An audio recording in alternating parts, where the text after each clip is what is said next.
अब इसमें एक बहुत बड़ा डाउट है डमी और रेगुलर, और how to manage PW with school. इन दोनों को सर हम कैसे मैनेज करें? देख, तो भाई अगर तू पहली चीज तो ये एक इंफॉर्मेटिव पार्ट रख ले, जो बच्चे रेगुलर स्कूल गोइंग है,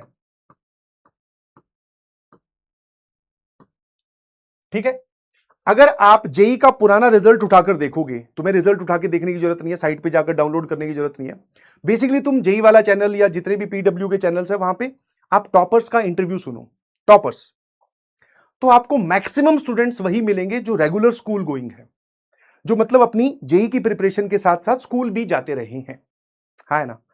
तो डमी और रेगुलर में से आपको ये दिमाग में बर्डन कभी नहीं लेके आना है कि भाई अगर मैं रेगुलर स्कूल जा रहा हूं तो मेरे पास में तो टाइम कम है और मेरे पास बर्डन ज्यादा है, स्कूल का भी है और कोचिंग का भी है, तो ये तो मैनेज होगा नहीं और मैं तो सर बाकी लोगों से पीछे रह जाऊंगा और मैं सेलेक्ट नहीं होऊंगा। जबकि इसका काउंटर एग्जांपल हमारे पास में रिजल्ट के वक्त मिलता है कि मैक्सिमम बच्चे जो टॉपर्स होते हैं वो रेगुलर स्कूल गोइंग होते हैं, तो मतलब मैनेजेबल तो है। तो सर वो कैसे मैनेज करते हैं, मैं उस पर आता हूं, और साथ साथ में इस सवाल का जवाब भी दूंगा कि डमी और रेगुलर में से क्या करना है। अभी आप रेगुलर स्कूल गोइंग हो, आप एक काम करो, आप पार्शियल ऑफ लेना स्टार्ट करो। Sir what is this partial of? क्योंकि सर हमारे पास में 75% अटेंडेंस क्राइटेरिया भी है। एटीसीआर का मतलब है कि हमें स्कूल में जनरली 75% अटेंडेंस हमें मेंटेन करके चलनी पड़ती है सर, वरना स्कूल वाले बोलते हैं कि भाई तुम लोग कहां गायब हो, फिर तुम्हारे रिजल्ट की हमें टेंशन नहीं है ना। तो जो रेगुलर स्कूल गोइंग है वो पार्शियल ऑफ ले सकते हैं, और ये वो तरीके हैं बेटा जो तुम्हारे सीनियर्स जो थे ना, जो यहां से पढ़कर जा चुके हैं आईआईटीज में, एनआईटीज में, और अच्छी अपनी जिंदगी व्यतीत कर रहे हैं और अच्छे कॉलेजेस में है, उन्हीं का ही दिया हुआ तरीका बता रहा हूं। पार्शियल ऑफ का मतलब होता है शुरू शुरू में 1 day off, 1 day per week, और आगे चलकर फिर इसको आप 1 की जगह 2 डेज भी कर सकते हो, कि आप स्कूल में से छुट्टी ले लो 1 या 2 दिन। शुरू शुरू में अगर आप हैं तो 1 दिन छुट्टी ले लो, चाहे वो सैटरडे हो सकता है, चाहे वो आपका फ्राइडे हो सकता है, थर्सडे हो सकता है, कोई भी दिन हो सकता है। जिस दिन आप ऑफ लो, जिस दिन आप वहां से ऑफ लो, उस दिन आपको अपना पूरा डे यूटिलाइज करना है for JEE homework, utilize it for JEE. किसके लिए यूटिलाइज करना है भाई? जेई के लिए। जेई मतलब कि तेरा होमवर्क होगा, तेरे नोट्स कंप्लीशन होंगे, तेरी डीपीपी होगी, तेरा रिवीजन बचा हुआ है, कुछ बैकलॉग भी हो जाता है, कई बार सर हमारे लेक्चर मिस हो जाते हैं, तो ये जो काम तेरा पेंडिंग रह गया, उस पेंडिंग काम को तीनों सब्जेक्ट के लिए बांट दे जिस दिन तूने पार्शियल ऑफ लिया है, ठीक है। और उस दिन वो काम कर कि तूने नोट्स कंप्लीट कर लिए, मैथ्स का होमवर्क कंप्लीट कर दिया, फिजिक्स का होमवर्क आधा कर दिया।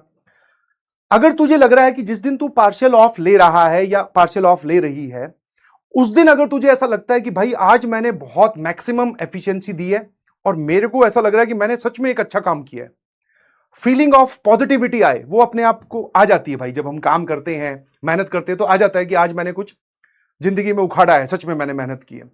अगर ये फील आती है तो ये पार्शियल ऑफ कंटिन्यू रखो। यस, और इसमें पेरेंट्स भी ऑब्जेक्ट नहीं करेंगे। मैं बताता हूं कारण, क्योंकि जिस दिन तू छुट्टी ले रहा है उस दिन तू ऐसा नहीं है कि 12 बजे उठ रहा है दोपहर में या 11 बजे उठ रहा है, नहीं, तू भाई 8 बजे अपनी स्टडी टेबल पे है।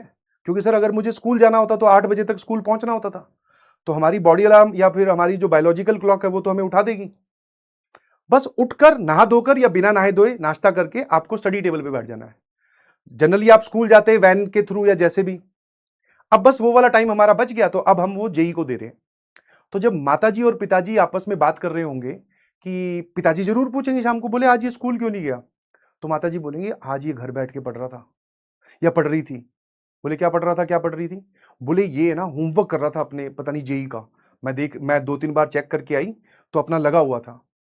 तो ये जब तुम उनको मतलब देखेंगे वो ये तुम्हें मेहनत करते हुए, तो वो तुम्हारी मेहनत के साथ होंगे कि बच्चा हमारा जब स्कूल से ऑफ ले रहा है तो वो कहीं पर टाइम वेस्ट नहीं कर रहा है, वो अपने टाइम को यूटिलाइज कर रहा है अपने बेटरमेंट के लिए।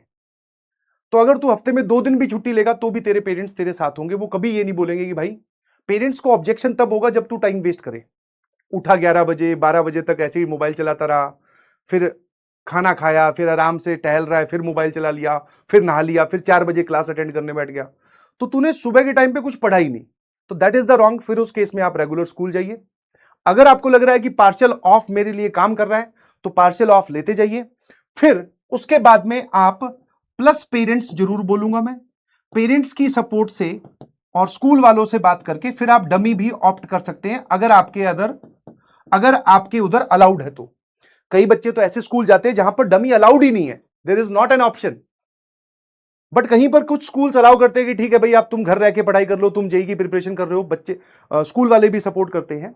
तो उस केस में पेरेंट्स का एग्रीमेंट लेते हुए कि हाँ मेरे पेरेंट्स मेरे साथ हैं, और फिर आप डमी ऑप्ट कर सकते हैं, कोई दिक्कत नहीं है, क्योंकि अब आप फ्री टाइम जो है वो अपनी जेई प्रिपरेशन को देने वाले हैं। ठीक है, तो अब आपको ये पूरा टास्क करना है। पहले पार्शियल ऑफ पे जाओगे, सीधा डमी पे नहीं जाओगे। ठीक है, सीधा डमी पे नहीं जाना है। आपको लग रहा है कि नहीं भाई ये पार्शियल ऑफ वाले दिन मैं तो मजाक मस्ती में निकल जाता है, तो वापस शिफ्ट टू रेगुलर स्कूल। फिर सर रेगुलर स्कूल जाते हुए कैसे मैनेज करें, तो उसमें भी पार्शियल ऑफ ही काम आता है। अपना जो जेई का होमवर्क है, कोचिंग क्लासेस मतलब पीडब्ल्यू का जो काम है वो स्कूल में ले गए, एक आधा फ्री पीरियड तो आता ही आता है, उस फ्री पीरियड में हम अपना काम कर रहे हैं सर स्कूल वाला। ठीक है, वैसे मैनेज कर लिया। सर वहां पे क्वेश्चन सॉल्विंग नहीं हो सकती तो नोट्स मेकिंग तो हो सकती है ना भाई, रिवीजन तो हो सकती है, ये काम आप वहां पे कर लो। ऐसे ही मैनेज किया जाता है। ठीक है, तो मेरे ख्याल से दूसरा डाउट जो है वो आपका क्लियर हो गया होगा, रेगुलर स्कूल गोइंग और पीडब्ल्यू को कैसे मैनेज करें।